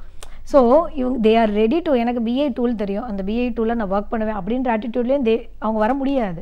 ஏன் அப்படின்னா BI டூல் அவங்களோட என்ட்ரி வே, அவங்க ஒரு இடத்துக்கு போகிறதுக்குரிய என்ட்ரிவே வந்ததுக்கப்புறம் they have to go for that what is the emerging technologies. ஏன்னா உங்களுக்கு வந்து இதுதான் படிக்கணும்னு சொல்லிட்டோம்னா ஈஸியாக நம்ம படிச்சிருவோம். ஆனால் எமர்ஜிங் டெக்னாலஜிஸ் லேட்டஸ்ட்டாக இருக்கிற ஒரு 3 எமர்ஜிங் டெக்னாலஜிஸ் பற்றி படிங்க அப்படின்னா எந்த 3 எடுப்பாங்கன்றது வந்து அந்த இடத்துல ஒரு கேள்விக்குறியாயிரும். அதே மாதிரி தான் cloud computing and big data, இந்த business intelligence, everything is interlink. நான் ஒன்றை மட்டும் தனியாக படிப்பேன் அப்படின்னு சொன்னோம் அப்படின்னா அவங்களோட சர்வைவல் வந்து ரொம்ப கம்மியான வருஷங்களாக இருக்கும். That is very little survival. ஆனால் அவங்க வந்து okay this is my entry point, again my intelligence is next லெவல்னு சொல்லிட்டு they have to study further. அப்படி இருக்கும்போது டெஃபினெட்லி த அனலிஸ்ட் அப்படின்றத வந்து தக்க வச்சுக்க முடியும். இல்லை அப்படின்னா once upon a time I was analyst அப்படின்னு தான் அவங்க முடிக்க முடியும். ஏன்னா எனக்கு அது தெரியும் அப்படின்றத விட அதுவும் தெரியும், எனக்கு இப்போ இருக்கிற இந்த ட்ரெண்ட் அண்ட் டெக்னாலஜிஸும் தெரியும் அப்படின்றது தான் இதோட. ஓகே, ஸோ இப்போது இந்த டெக்னிக்கல் பேஸ்டு வேர்ல்டில் நம்ம வந்து எவ்ரி டே நம்ம அப்கிரேட் பண்ண வேண்டிய அவசியத்தில் இருக்கும். மெஷின் மட்டும் இல்லை, even men has to upgrade themself அப்படின்னு சொல்கிறீங்க. இப்போ நிறைய டூல்ஸ் பற்றிலாம் சொல்லியிருந்தீங்க மேடம். இதெல்லாம் அப்ளை பண்ணணும் அப்படின்னும் போது நீங்கள் ஒரு ஆராய்ச்சியாளராக ஒரு டாக்டரேட் பட்டம் இந்த BI கான்செப்டில் தான் நீங்கள் பண்ணியிருக்கீங்கன்னும் போது இதை ஒரு ஆய்வுக்காக எடுத்துக்கணும் அப்படின்ற ஒரு எண்ணம் உங்களுக்கு எப்படி ஏற்பட்டுச்சு? அதுக்காக நீங்கள் உங்களை தயார் பண்ண விதம், அதோட இன்புட்ஸ் பற்றி சொல்லுங்கள். ஆக்சுவலாக பார்த்தீங்கன்னா இப்போ BI யூசர்ஸ்ன்னு இருக்கிறவங்க எல்லாமே 90% நான் டெக்னிக்கல் BI யூசர்ஸ் தான். போயிட்டு அதுக்கப்புறம் நம்ம பார்த்துக்கலாம் அப்படின்றது தான். பிஸ்னஸ் இன்டெலிஜென்ஸ் தெரிஞ்சுட்டு உள்ள வரவங்க ஒன்லி 10%. ஸோ 90% வேக்யூம் இன்னும் இருக்குது. இந்த வேக்யூமை வந்து இப்போ இருக்கிற யங்ஸ்டர்ஸ் வந்து நல்லாவே ஃபில் பண்ணலாம். ஸோ இப்போ வந்து இந்த மேனுவல் டிசிஷன் மேக்கிங் அப்படின்ற கான்செப்டில் தான் நான் என்ன யோசித்தேன் அப்படின்னா everything is a manual. So இப்போ நான் வந்து ஒரு எக்ஸ்பீரியன்ஸ்டு அப்படின்னு இருக்கேன், இன்னொருத்தவங்க வந்து ஃப்ரெஷ்ஷாக இருக்காங்கன்னா அந்த எக்ஸ்பீரியன்ஸ்டை பேஸ் பண்ணியே அந்த கம்பெனியோ இல்லை அந்த பிஸ்னஸோ மூவ் பண்ண முடியாது. ஏன்னா that's not a right way also. So அப்படி இருக்கும்போது ஒரு ஆட்டோமேட்டட் கைண்ட் ஆஃப் திங். இப்போ நான் ஒரு சின்ன எக்ஸாம்பிள் தான். 1000 கேண்டிடேட்ஸ் வராங்க, 5 மெம்பர்ஸ் எடுக்கிறாங்க. You are experience, I am less எக்ஸ்பீரியன்ஸ்னு கன்சிடர் பண்ணுவோமே. நீங்கள் என்ன பண்ணுவீங்க? 5 வந்து பக்காவாக எடுப்பீங்க. நீங்கள் என்ன பார்ப்பீங்க? அவங்க எவ்வளோ வருஷம், அதுக்கு நிறைய ஆட்ரிபியூட்ஸ் நீங்கள் வச்சுருப்பீங்க. என்னோட ஆட்ரிபியூட்ஸ், என்னோட ஃப்ரெஷர், என்னோட இதுக்கு தகுந்த மாதிரி நான் என்ன யோசிப்பேன், இவங்க நல்லா இங்கிலீஷ் பேசுகிறாங்க ஸோ இவங்களை எடுத்துக்கலான்னு. ஆனால் நீங்கள் என்ன யோசிப்பீங்க? இவங்க வந்து இங்கிலீஷ் பேசுகிறாங்களா, ப்ளஸ் இவங்க வந்து லாங் டைம் சஸ்டெயின் பண்ணுவாங்களா நம்மளோட, இவங்களோட பேக்ரவுண்ட்ஸ், இப்படி நீங்கள் எடுத்துக்கக்கூடிய பேராமீட்டர் செட் வேறு, நான் எடுத்துக்கூடிய பேராமீட்டர் செட் வேறையாக இருக்கும். ஸோ ஃபைனல் அவுட்கம் பார்த்தீங்கன்னா நீங்கள் எடுத்தவங்க சஸ்டெயின் பண்ணியிருப்பாங்களா இருக்கும். இப்போ நான் எடுத்தவங்களை எடுத்துகிட்டு சஃபர் பண்ணிவிட்டு திரும்ப ரிவோக் பண்ண முடியாது. Because this is a real time business. So அந்த மாதிரி சுச்சுவேஷன்ஸில் இருக்கும்போது தான் இந்த ஒரு சின்ன கீ நோட் தான். So how we can value our management, அதுதான் என்னோட கீ நோட்டாக நான் எடுத்துக்கிட்டு this is my whole thesis. So இந்த thesis-ல பார்த்தீங்க அப்படின்னா I have come across with several algorithms. So இந்த அல்காரிதம்ஸ்லாம் பார்க்கும்போது இந்த அல்காரிதம் எல்லாமே பார்த்திங்கன்னா ரொம்ப வருஷம் ஓல்டு, 1952, 1970s, 1980s அந்த மாதிரியான அல்காரிதம்ஸ். ஸோ இந்த அல்காரிதம்லாம் பார்க்கும்போது என்னோட இம்ப்ளிமெண்டேஷன்ஸில் வச்சு பார்க்கும்போது பார்த்திங்க அப்படின்னா இட் வில் பி அந்த அளவுக்கு இப்போ இருக்க கரண்ட் ட்ரெண்ட். இப்போ நம்ம பார்க்குறோம்ல, இந்த இருக்கிற சோஷியல் மீடியாவோட நான் டேட்டாஸ் எடுக்கிறேன், இந்த அன்ஸ்ட்ரக்சர்ட் எப்படி எடுக்கிறேன்னு சொல்லிட்டு இப்போ தீசிஸ்னு வரும்போது we have to fit it to some algorithms. இப்போ நம்ம ரியல் டைம் பேசிஸில் பண்ணுறோம், இந்த மேத்தமெட்டிக்கல் மாடல்னு சொல்கிறேன் பார்த்தீங்களா, அந்த மேத்தமெட்டிக்கல் மாடலில் என்னோட ஜெனட்டிக் அல்காரிதமோ இல்லை ஆண்ட் காலனி ஆப்டிமைசேஷனோ என்னோட இந்த பிஸ்னஸ் இன்டெலிஜென்ஸ்க்கு வந்து it's not fit for my problem. நான் என்ன ப்ராப்ளம் எடுத்தேனோ அந்த இதுக்கு. So I have proposed a new algorithm, artificial bear optimization அப்படின்னு சொல்லிட்டு ஒரு நியூ அல்காரிதம் நான் வந்து இன்வென்ட் பண்ணேன். ஸோ இந்த ஆர்டிஃபிஷியல் பியர் ஆப்டிமைசேஷன் என்ன பண்ணோம் அப்படின்னா, பியர் வந்து என்ன பண்ணோம் அப்படின்னா அதோட ஸ்கல், அதுதான் ஸ்மெல்லிங் சென்ஸில் வந்து இட்ஸ் அ யூனிவர்ஸ்லேயே number 1 animal for fear. So இப்போ ஆண்ட் காலனி ஆப்டிமைசேஷன் ஒரு எறும்பை வச்சு பண்ணியிருப்பாங்க. ஓகே, இது மாதிரி ஜெனட்டிக் அல்காரிதம் நம்ம ஜீன்ஸ் வச்சு பண்ணுறது. ஸோ இந்த பியரோட ஸ்கல் என்ன பண்ணால் ஒரு 1 at a டைமில் 10 million ஸ்மெல்ஸை வந்து ஸ்டோர் பண்ண முடியும். இது எவ்வளோ பெரிய விஷயம். ஒரு இடத்துல இருந்துக்கிட்டு ஒரு 10 million ஸ்மெல்ஸ் என்னால் ஸ்டோர் பண்ணி வச்சுட்டு which is the comfort thing அப்படின்றத நான் போய் எடுக்கிறது வந்து எனக்கு ஈஸி இல்லையா? அந்த இதோட ஃபங்க்ஷனாலிட்டியை I have converted as algorithm. So அந்த அல்காரிதம் இப்போ இந்த அல்காரிதத்தை வந்து ஒரு மாடலாக பண்ணும்போது நீங்கள் எடுக்கிற டெசிஷன் பெஸ்ட்டாக இருக்கும். அதே டூலை நான் யூஸ் பண்ணும்போது even though I am not experienced, நான் எடுக்கிற டிசிஷன் நீங்கள் எடுக்கிற டிசிஷன் சேமாக இருக்கும். ஸோ இந்த டிசிஷன் மேக்கிங் வந்து ஒரு எக்ஸ்பீரியன்ஸை நோக்கி இல்லாமல் இது வந்து ஒரு ஆட்டோமேஷனாக இருக்கும். இப்போ வர்றவங்க என்ன பண்ணுவாங்கன்னா, மேம் நீங்கள் கண்டுபிடிச்ச ஆர்டிஃபிஷியல் பியர் ஆப்டிமைசேஷன் இதெல்லாம் இன்கன்வீனியன்ஸ் இருக்குது, இதெல்லாம் டிஸ்அட்வான்டேஜஸ், நான் மாற்ற போகிறேன் அப்படின்னு யாராவது வந்தாங்கன்னா it will B it's appreciable. So again it will be a converter to the next level. So this is a research we are searching for again and again. So இப்போ இதுலேருந்து ஒரு சாதாரணமாக ரொம்ப சிம்பிளாக நம்ம புரிஞ்சுக்கணும் அப்படின்னா, ஒரு நிறுவனம் ஒரு விஷயத்தை செய்யும்போது அது ஒரு எக்ஸ்பீரியன்ஸ்டு பர்சன் கிட்ட கொடுத்துருக்கோமா இல்லை ஒரு ஃப்ரெஷர் கிட்ட கொடுத்துருக்கோமா, இதை யார் பண்ணாலும் சரி இந்த ஒரு டூலை யூஸ் பண்ணி பண்ணும்போது அவங்களுக்கு தேவைப்படுற எண்ட் ரிசல்ட் வந்து யார் பண்ணாலுமே ஃபேவரபுளாக இருக்கக்கூடிய ஒரு சூழலை ஏற்படுத்துது. So it is an opportunity to for many people to take right decisions அப்படின்னு சொல்லலாம். ஸோ இப்போ பிஐலையும் இது ஒரு புதிய விஷயம், இதுலேயும் நிறைய மாடிஃபிகேஷன்ஸ் வரதுக்கான வாய்ப்புகளும் இருக்குது. இப்போ புதுசாக யங்ஸ்டர்ஸ் இந்த மாதிரியான விஷயங்களில் ஒரு ஈடுபாடோட ஒரு இன்ட்ரெஸ்டோட இதை ஒரு ஆய்வாக எடுத்துக்கணும்னோ இல்லை ஒரு அகாடமியில் இதை கொண்டு வரணுன்ற ஒரு இன்ட்ரெஸ்டோடு வராங்க அப்படின்னா ஒரு ஆய்வாளர் அப்படிங்கிற முறையில் நீங்கள் என்ன சொல்லுவீங்க? ஆக்சுவலாக இப்போ ஸ்டூடெண்ட்ஸ் வந்து நிறைய பேருக்கு அவேர்னஸ் இல்லை, அதுதான் ஒரு கஷ்டமான விஷயம். அவங்களுக்கு வந்து பிஸ்னஸ் இன்டெலிஜென்ஸ்ன்ற அவேர்னஸ் இல்லை. அவங்களுக்கு பிக் டேட்டா தெரியுது, க்ளவுட் கம்ப்யூட்டிங் தெரியுது, ஆனால் இது எங்கே இம்ப்ளிமெண்ட் பண்ண போகிறோம் அப்படின்றது அவங்களுக்கு தெரில. இப்போ எந்த ஒரு கேண்டிடேட்டை போய் பிக் டேட்டா சிலபஸில் இருக்கிற பிக் டேட்டா கேட்டிங்கன்னா 5 V's அப்படின்னுவாங்க, 3 V'ஸ்னுவாங்க. பட் அதை எங்கே இம்ப்ளிமெண்ட் பண்ண போகிறீங்க அப்படின்னு கேட்டாங்கன்னா அவங்களுக்கு தெரியாது.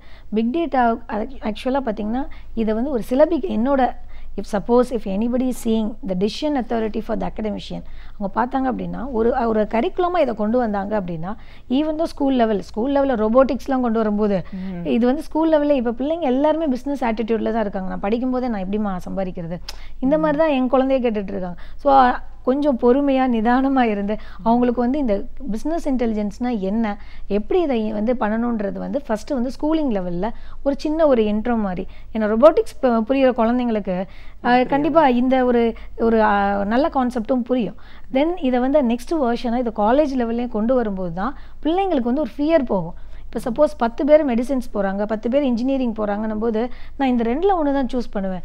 தனியாக ஒரு பாதை இருக்குது, அதில் நிறைய வேகன்சி இருக்குன்னு நான் சொன்னால் கூட தே வில் பி ஃபியர். முதல்ல பேரண்ட்ஸ் வந்து கன்வின்ஸ் பண்ண முடியாது. பட் அவங்க என்ன நினைப்பாங்க அப்படின்னா இதில் என்ன ஃபியூச்சர் இருக்க போகுதுன்னு தெரியாது அவங்களுக்கு. So best way is that we have to commit to that curriculum. இது ஒரு அகடமிக் ஸ்கூலில் வந்தால் மட்டும்தான் ஸ்டூடெண்ட்ஸ் வந்து தைரியமாக வந்து இதை வந்து எடுக்க முடியும். நம்ம ஸ்டூடெண்ட்ஸ் வந்து இப்போ தனியாக போய் கோர்சஸ் அட்டன் பண்ணுறதோ தட்ஸ் நாட் ஃபேவரபிள். ஏன் அப்படின்னு நான் ஃபேவரபிள் இல்லை அப்படின்னு நான் சொல்கிறேன் அப்படின்னா படிக்கும்போதே அவங்க இதை பண்ணணும். படித்து முடிச்சதுக்கப்புறம் நான் ஒரு பிஐ டூலில் போய் படிக்கிறேன் அப்படின்றத விட படிக்கும்போதே ஒரு பிஐ டூல் அவங்க எக்ஸ்ட்ராவாக கற்றுக்குறாங்க அப்படின்றது வந்து it will be a added advantage. ஏன்னா இப்போ டே டு டே லைஃப்பில் நாங்களே இன்டர்வியூ பண்ணும்போது பார்த்தீங்க அப்படின்னா கேண்டிடேட்ஸை எம்இ எம்டெக்னு வாங்க, பட் கண்டினியூஸாக ஒரு சென்டென்ஸ் மேக்கிங் வந்து it's very tough for them. So even தமிழில் கூட எங்கே உங்களை பற்றி சொல்லுங்கன்னு சொல்லும்போது அவங்க வந்து நீங்கள் என்ன படிச்சிருக்கீங்க, ஓகே நான் வேலை கொடுக்கணும் அப்படின்னா நீங்கள் என்ன பண்ண போகிறீங்க அப்படின்னு அவங்களுக்கு தெரில. நீங்கள் என்ன கொடுத்தாலும் நான் செய்வேன் தான் ஒரு எம்இ எம்டெக் கூட பேசுகிறேன். இல்லை ஐ எம் அனாலிஸ்ட், நீங்கள் வந்து இப்படி பிஸ்னஸ் அனாலிஸ்ட்டு பிஸ்னஸ் இல்லைன்னா நான் வந்து டேட்டா அனாலிஸ்ட். அந்த பிஸ்னஸ் இன்டெலிஜென்ஸே 2ஆக பிரிச்சுக்கலாம். 2ஆக பிரிச்சுட்டு நான் டேட்டாவில் வந்து well versed, so I can do for that data analyst. நான் பிஸ்னஸில் வெல்வெஸ்ட், நீங்கள் எந்த மாதிரியான சினாரியோஸ் கொடுத்தாலும் நான் பிஸ்னஸ் 2லேயுமே நான் well versed, I am a BA analyst. So இந்த மாதிரியான விஷயங்கள் வந்து பசங்களுக்கு தெரியும்னா ஒன்லி திங் இஸ் கரிக்குலமில் வரணும். ஏன் அப்படின்னா அவங்களுக்கு அவேர்னஸ் இல்லை. அவேர்னஸ் இருந்தால் மட்டும்தான் அந்த நெக்ஸ்ட் லெவல் பூம் அப் வந்து பிஐ வந்து we can, because 90% vacuum is there. அந்த வேக்யூமை ஃபில் பண்ணுறது வந்து இப்போ இருக்கிற யங்கஸ்ட்டு ஜென்ரேஷன்ஸ்னால மட்டும்தான் முடியும். ஒரு ஆய்வாளர் அப்படிங்கிற முறையில் இந்த வர்த்தக நுணுக்கம் அப்படின்ற அந்த ஒரு வார்த்தையே ஒரு புதுமையாக இருக்குது. ஆனால் இதெல்லாம் பற்றி பேசும்போது தான் இது எவ்வளோ ஒரு நுணுக்கமான விஷயங்கள், இதை பற்றின ஒரு புரிதல் வந்து இன்றைக்கி ஒரு பள்ளி நிலையிலேயே நம்ம ஆரம்பிக்க வேண்டிய அவசியத்தில் இருக்கும். அந்த மாதிரியான விஷயங்களை நம்ம சொல்லிக் கொடுக்கும்போது அவங்க வாழ்க்கைக்கு உண்டான பல விஷயங்களை சரியான முறையில் டெசிஷன் எடுக்கிறதுக்கான ஒரு வாய்ப்பை நம்ம எப்படி ஏற்படுத்தி கொடுக்குறோம். இது தனியாக என்னன்னு பார்த்தா நம்ம சொல்ல முடியல அப்படின்னாலும் நம்ம செய்யக்கூடிய வேலையில் ஒரு திறன், ஒரு குவாலிட்டியை அதிகப்படுத்துறதுக்கு இது எவ்வளோ தூரம் யூஸ்ஃபுல்லாக இருக்குன்னு நீங்கள் சொன்ன பல உதாரணங்கள்லேருந்து தெரிஞ்சிருக்கு. இந்த பிஸ்னஸ் இன்டெலிஜென்ஸ் அப்படின்ற ஒரு விஷயத்தையே ஒரு படிப்பாக எடுத்துக்கணும், ஃப்யூச்சரில் இதற்கான ஒரு எதிர்காலம் இருக்குது அப்படிங்கிறதுக்கு ஒரு சின்ன முன்னோட்டம் மாதிரி தான் இந்த நிகழ்வு இருக்குன்னு நம்ம சொல்லலாம். ஏன்னா இது ஒரு பெரிய சப்ஜெக்ட், இருந்தாலும் ஒரு 20-25 நிமிஷத்தில் வந்து என்னென்ன முக்கியமான விஷயங்கள் இது இருக்குது, தெரிஞ்சுக்க வேண்டிய அவசியம் என்ன அப்படிங்கிறத எங்களோட நீங்கள் முழுமையாக பகிர்ந்ததுக்கு நன்றி. நன்றி. நாள்தோறும் பல புதிய தகவல்களை நாம் தெரிந்து கொள்வதில் ஆர்வம் காட்டிக் கொண்டு வருகின்றோம். எனவே இவைகளில் இருந்து பல புதிய அரிய தகவல்களை நம்முடன் பகிர்ந்து கொள்ள வருகிறார் பேராசிரியர் சுபவீரபாண்டியன் அவர்கள். நம் வீடியோலே வா நிகழ்ச்சியின் அடுத்த பகுதியாக வரவிருப்பது ஒன்றே சொல் நன்றே சொல்.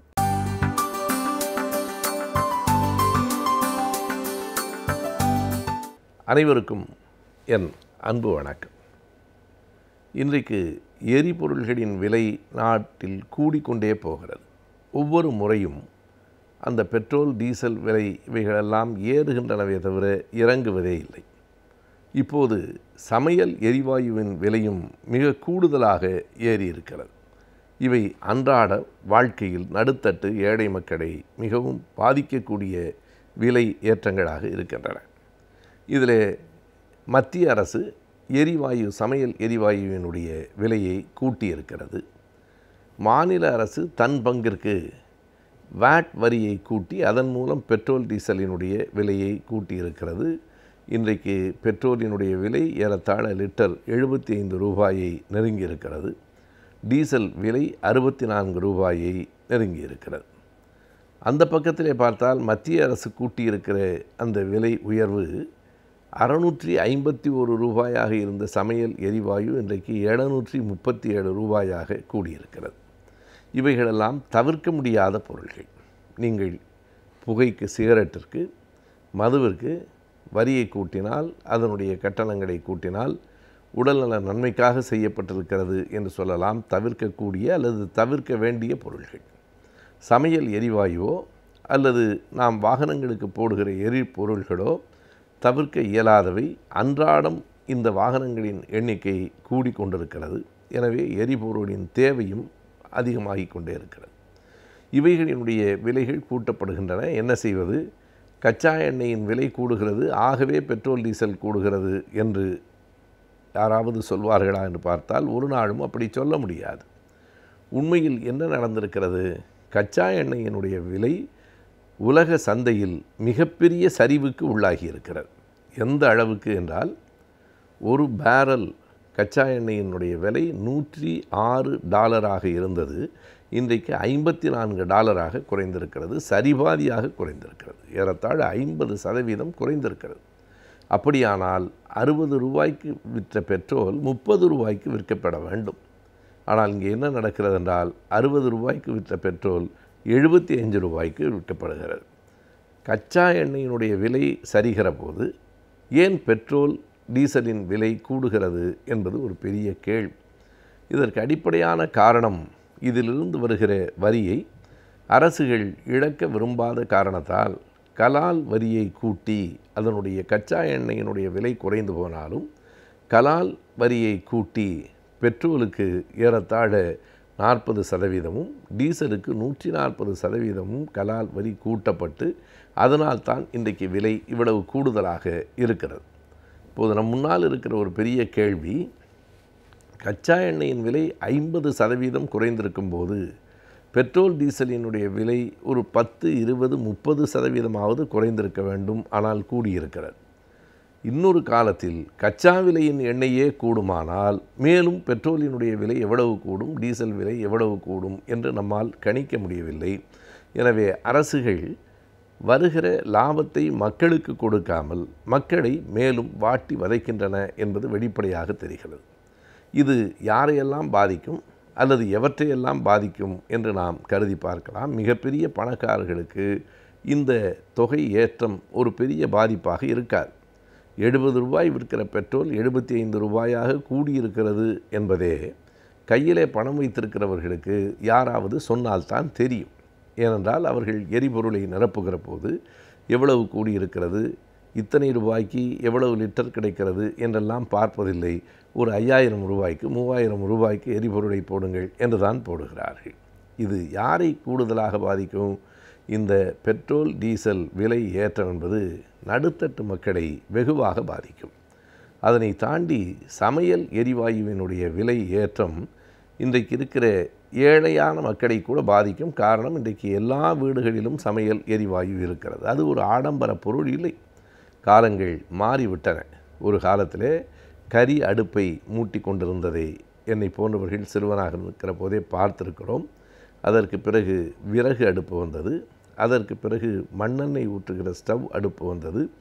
இன்றைக்கு எல்லோருடைய வீடுகளிலும் ஒன்று இந்த எரிவாயுவை பயன்படுத்துகிற அடுப்புகள் அல்லது மின்சார அடுப்புகள் இன்றைக்கு வந்துவிட்டன.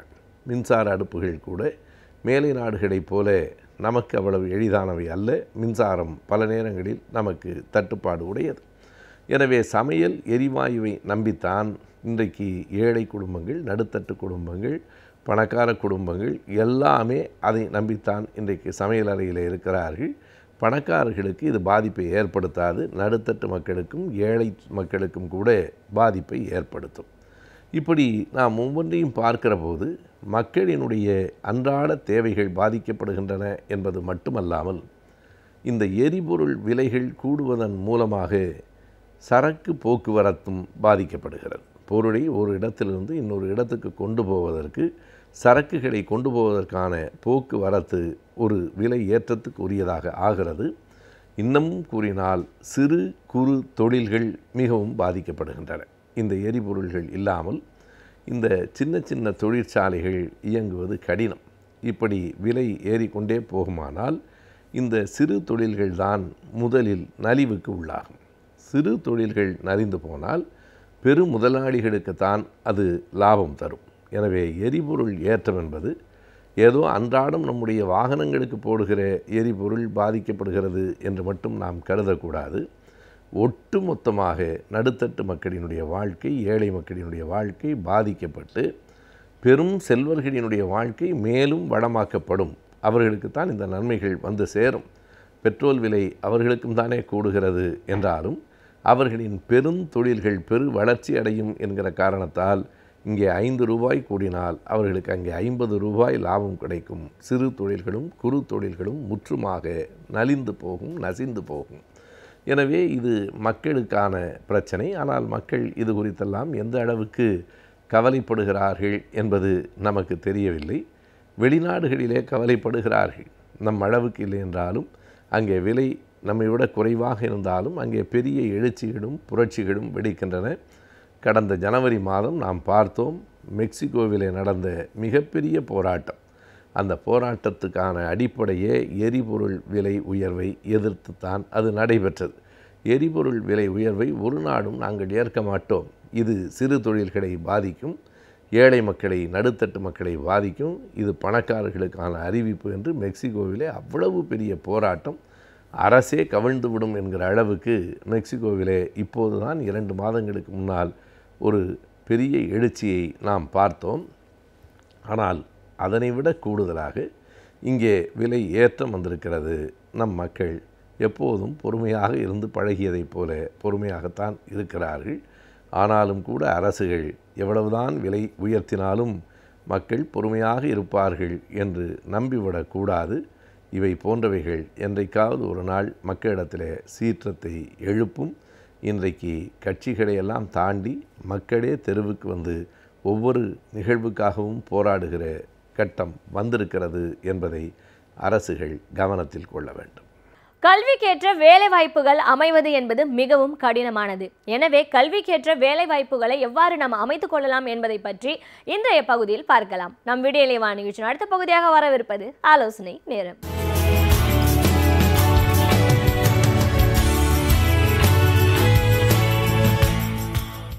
வணக்கம்.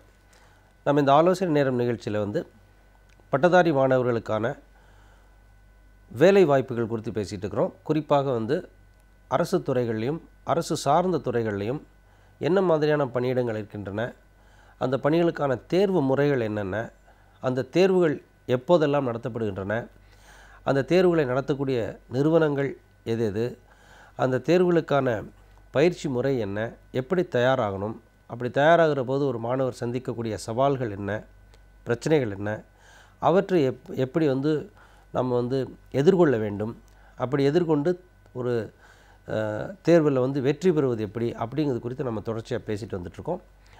அந்த வகையில் வந்து நம்ம முதல்ல வந்து மத்திய அரசு பணியாளர் தேர்வாணையம், அது யூபிஎஸ்சி அப்படின்னு சொல்லக்கூடிய அந்த நிறுவனம் நடத்தக்கூடிய தேர்வுகள் என்னெல்லாம் இருக்குது அப்படிங்கிறத பற்றி ஒரு பார்த்தோம். அது உதாரணமாக ஐஏஎஸ் தேர்வுகள், ஐஎஃப்எஸ் தேர்வுகள், சென்ட்ரல் ஆர்ம்டு போலீஸ் ஃபோர்ஸஸ் தேர்வுகள், இந்தியன் ஸ்டாட்டிஸ்டிக்கல் சர்வீஸ் தேர்வுகள், அந்த மாதிரி என்னென்ன தேர்வுகள்லாம் இருக்கின்றன, அவற்றுக்கான தகுதிகள் என்னென்ன அப்படிங்கிறது குறித்து பார்த்தோம். அதுக்கப்புறமா வந்து விரிவாக ஒரு ஐஏஎஸ் தேர்வுகளை முதல்ல எடுத்துக்கிட்டு அந்த ஐஏஎஸ் தேர்வில் வந்து என்ன மாதிரி படிநிலைகளில் தேர்வுகள் நடத்தப்படுகின்றன அப்படின்ட்டு பார்த்தோம். அது 3 படிநிலைகள் நடக்கிறது. ப்ரிலிமினரி, மெயின் அண்ட் இன்டர்வியூ, அதாவது பர்சனாலிட்டி டெஸ்ட் அப்படின்னு சொல்லக்கூடிய ஆளுமை தேர்வு அப்படின்னு பார்த்தோம். அதில் இந்த ஆளுமை தேர்வு எப்படியாக தயார் பண்ணணும், அந்த ஆளுமை தேர்வில் எப்படி இருக்கும், அந்த ஆளுமை தேர்வில் எதிர்கொள்ளும்போது மாணவர்களுக்கு இருக்கக்கூடிய சந்தேகங்கள் என்னென்ன அப்படிங்கிறது குறித்து நாம் விரிவாக பேசிட்டு வந்துட்டு இருந்தோம். அந்த வகையில் வந்து கடந்த நிகழ்ச்சியில் வந்து என்ன பார்த்தோம் அப்படின்னா, ஒரு மாணவர் வந்து தனக்கு அன்கம்ஃபர்டபுள் ஏரியான்னு சொல்லக்கூடிய, எனக்கு ஒரு வசதி இல்லாத ஒரு இடம், ஒரு சப்ஜெக்ட்டு, அதுலேருந்து கேள்வி வந்தால் நான் என்ன செய்யணும், அதை எப்படி ஹேண்டில் பண்ணணும் அப்படின்னு குறித்து பார்த்தோம். அப்படி பார்க்கின்ற போது அடுத்ததாக வந்து ஸ்ட்ரெஸ் இன்டர்வியூ வந்தால் என்ன பண்ணுறது, ஸ்ட்ரெஸ்னால் என்ன, அந்த ஸ்ட்ரெஸ் எப்படி ஹேண்டில் பண்ணுறது அப்படிங்கிறது குறித்து நாம் வந்து இன்றைக்கு விரிவாக பார்க்கலாம். அது ஒரு இன்டர்வியூவில் வந்து ஸ்ட்ரெஸ்ஸுன்னு பார்த்திங்கன்னா, இப்போ ஸ்ட்ரெஸ் அப்படிங்கிறது வந்து ஒரு தனி ஒரு விஷயம். அது ஒரு மாணவருக்கு வந்து ஸ்ட்ரெஸ் அப்படின்னு சொல்லியாச்சுன்னா, அவராகவே உருவாக்கி கொள்ளக்கூடிய ஸ்ட்ரெஸ் ஒன்று இருக்குது. ஃபெல்லோ கேண்டிடேட்ஸை பார்க்கும்போது, சக மாணவர்களை பார்க்கும்போது உருவாக்கக்கூடிய ஸ்ட்ரெஸ் ஒன்று இருக்குது. சமூகம் மற்றும் குடும்பம் அவர் மேலே வைக்கிற எதிர்பார்ப்பினால் வரக்கூடிய ஸ்ட்ரெஸ் அப்படின்னு ஒன்று இருக்குது. 4வதாகத்தான் வந்து இன்டர்வியூ போர்டிலே வந்து ஒரு ஸ்ட்ரெஸ் இன்டர்வியூ அப்படின்ற ஒரு விஷயம் வரும். ஸோ இந்த முதல் 3 விஷயங்களை குறித்து நம்ம தனியாக பேசுவோம். 4வது விஷயம், ஒரு இன்டர்வியூ எப்படி ஸ்ட்ரெஸ் இன்டர்வியூவாக மாறும், அப்படி ஒரு போர்டு வந்து நிஜமாகவே ஒருத்தர் வந்து ஸ்ட்ரெஸ் பண்ணணுங்கிறதுக்காக கேள்வி கேட்பாங்களா அப்படின்னு கேட்டிங்கன்னா, பெரும்பாலும் ஒரு இன்டர்வியூ போர்டில் வந்து இன்றைக்கி ஓகே இந்த மாணவருக்கு வந்து நம்ம ஸ்ட்ரெஸ் இன்டர்வியூ கொடுப்போம் அப்படின்னு யாரும் முடிவு பண்ணிட்டு கேட்கறதில்ல. அது வந்து ஒரு நேச்சுரலாக ஒரு இயல்பாக நடக்கக்கூடிய ஒரு விஷயமாக தான் இருக்கும். எந்த போர்டுமே வந்து எந்த ஒரு இன்டர்வியூ போர்டுமே வந்து வரக்கூடிய ஒரு கேண்டிடேட்டை வந்து ரேக் பண்ணணும் அப்படின்னோ, அல்லது வந்து அவர் எப்படியாச்சும் அழுத்தம் கொடுத்து அவர் வந்து பதட்டப்பட வைக்கணும் அப்படின்னோ நினைக்க மாட்டாங்க. சில நேரங்களில் வந்து மாணவர்கள் கொடுக்கக்கூடிய பதில்கள்லேருந்து அவங்களுக்கு வந்து தோணும், சரி அடுத்தடுத்துன்னு கேள்வி கேட்போம், ஒரு டென்ஷன் பண்ணி பார்க்கலாம் அப்படின்னு தோணும். சில நேரங்களில் வந்து என்ன ஆகும்னு சொன்னால், இந்த மாணவரே வந்து அந்த இன்டர்வியூ ஸ்ட்ரெஸ்ஸாக எடுத்துக்குவார். போய் உட்கார்றவரே வந்து தேவையில்லாமல்னு சொல்ல மாட்டேன், அவருக்கு அடிப்படையில் அந்த இன்டர்வியூ மேலே இருக்கக்கூடிய அந்த பயம், இயல்புலேயே அந்த ரிசல்ட் மேலே இந்த இன்டர்வியூ. இப்போ வந்து ஐஏஎஸ் தேர்வுலாம் பார்த்திங்கன்னா பெரும்பாலான மாணவர்கள் எப்படி இருப்பாங்கன்னா, நான் ப்ரிலிம்ஸ் பாஸ் பண்ணி மெயின்ஸ் பாஸ் பண்ணி இன்டர்வியூ போயிருக்கேன், எப்படியாச்சும் இதை நான் வந்து ஜெயிச்சிடணும், இது ஒரு லாஸ்ட் லேப்பு, இதில் வந்து ஏதாவது தப்பு நடந்தால் நான் மறுபடியும் படிக்கணும் அப்படின்ற அந்த பயத்தில் வந்து என்ன பண்ணுவாங்கன்னா, அவங்க மன அழுத்தத்தை உருவாக்கிக்குவாங்க, தனக்குத்தானே உள்ளேயே வந்து ஒரு அழுத்தத்தை உருவாக்கிக்குவாங்க. அந்த மாதிரி விஷயங்கள்னால கூட ஒரு சில நேரங்களில் வந்து ஸ்ட்ரெஸ் டெவலப் ஆகும். சில மாணவர்கள் என்ன பண்ணுவாங்க, அவங்களுக்கு எப்படி ஸ்ட்ரெஸ் டெவலப் ஆகி ஸ்ட்ரெஸ் இன்டர்வியூ வரும்னு சொன்னால், அவங்களே வந்து எனக்கு அன்கம்ஃபர்டபுள் ஏரியாவில் கொஸ்டின் வந்துருச்சு, எனக்கு இந்த மாதிரி கேள்விகள்லாம் வரணும்னு எதிர்பார்ப்பு உருவாக்கிட்டு போவாங்க.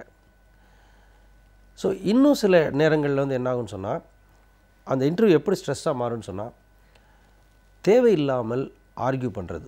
அது ஒரு போர்டில் உட்காருவாங்க, ஒரு கருத்தை அந்த போர்டு கேட்கும், அந்த கருத்தை இவர் சொல்லுகிற கருத்துக்கு அந்த போர்டு வந்து ஒரு மாற்று கருத்தையோ அல்லது எதிர்கருத்தையோ சொல்லுகிற போது இவர் அனாவசியமாக வந்து ஒரு ஆர்கியூமெண்ட்டுக்குள்ளே போவார். அப்போ வந்து போர்டு இரிட்டேட் ஆனாங்கன்னா, அவங்க எரிச்சல் அடைஞ்சாங்கன்னு சொன்னால் உங்களோட இன்டர்வியூ ஸ்ட்ரெஸ் இன்டர்வியூ மாறும்.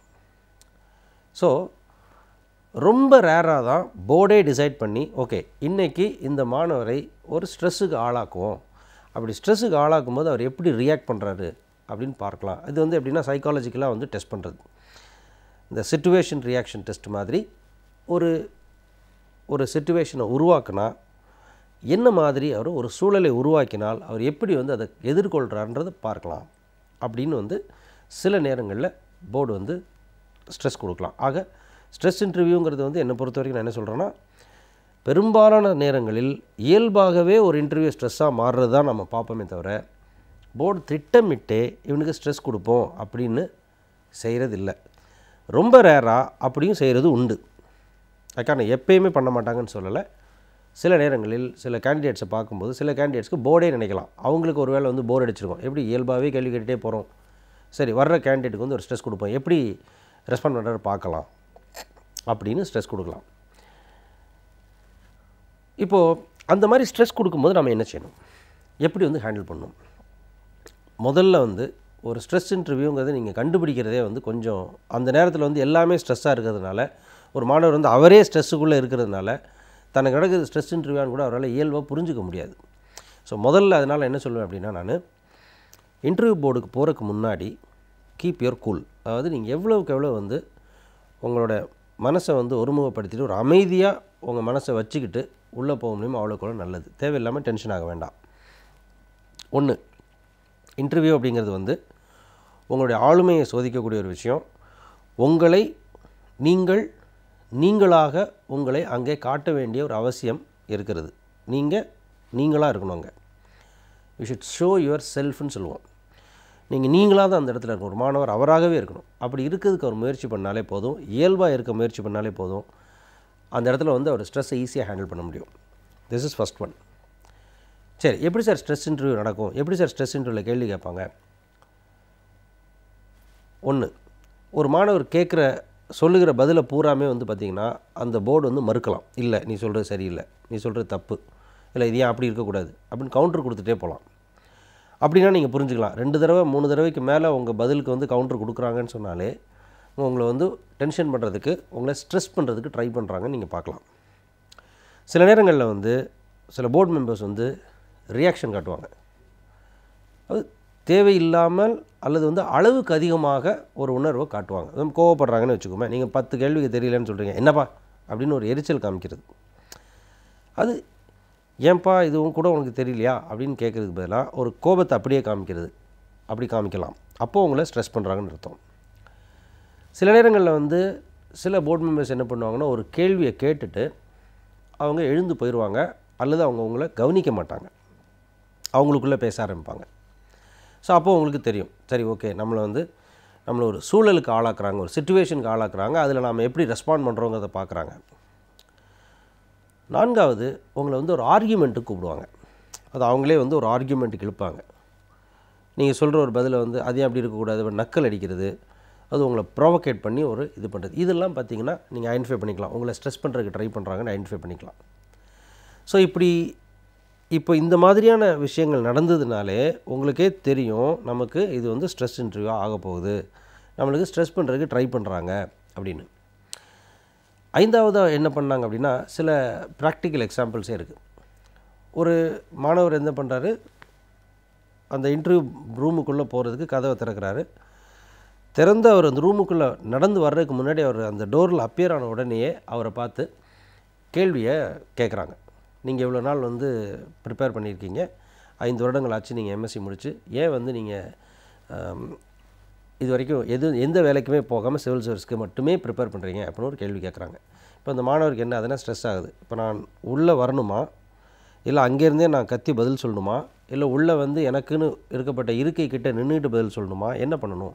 பொதுவாக நமக்கு என்ன சொல்லி கொடுத்துருக்காங்கன்னா, நீங்கள் அறைக்குள்ளே வாங்க, வந்தோடனே அவங்கள க்ரீட் பண்ணுங்கள், குட் மார்னிங்கோ குட் ஆஃப்டர்நூனோ ஏதோ ஒன்று சொல்லுங்கள், அப்புறம் அவங்க உட்கார சொல்லுவாங்க, நன்றி சொல்லிவிட்டு உட்காருங்க, அப்புறம் இப்படி தான் நம்ம இன்டர்வியூ ஸ்ட்ரக்சர் பண்ணியிருக்கோம். இது கம்ப்ளீட்லி அன்ஸ்ட்ரக்சர்டு இன்டர்வியூவாக போகுது. இந்த மாதிரியான விஷயங்கள் தான் பார்த்திங்கன்னா ஸ்ட்ரெஸ் கொடுக்கறதுக்கான அறிகுறிகள். இது வந்து கிளியராக ஸ்ட்ரெஸ் கொடுக்கறதுக்கான அறிகுறி தான். இதே மாதிரி இன்னொரு மாணவருக்கு என்ன பண்ணுறாங்கன்னா, அவருடைய வயதை காரணம் காமிச்சு, முதல் கேள்வி அப்படி தான் இருக்குது, அவருடைய வயதை காரணம் காமிச்சு கொஸ்டின் பண்ணுறாங்க. நீ ஏன் வந்து இவ்வளோ வயதுக்கு அப்புறம் நீ என்ன பெருசாக சாதிக்க போகிற அப்படின்ற மாதிரி. ஸோ இதுவும் பார்த்திங்கன்னா ஒரு ஸ்ட்ரெஸ் இன்டர்வியூக்கான ஐடியா.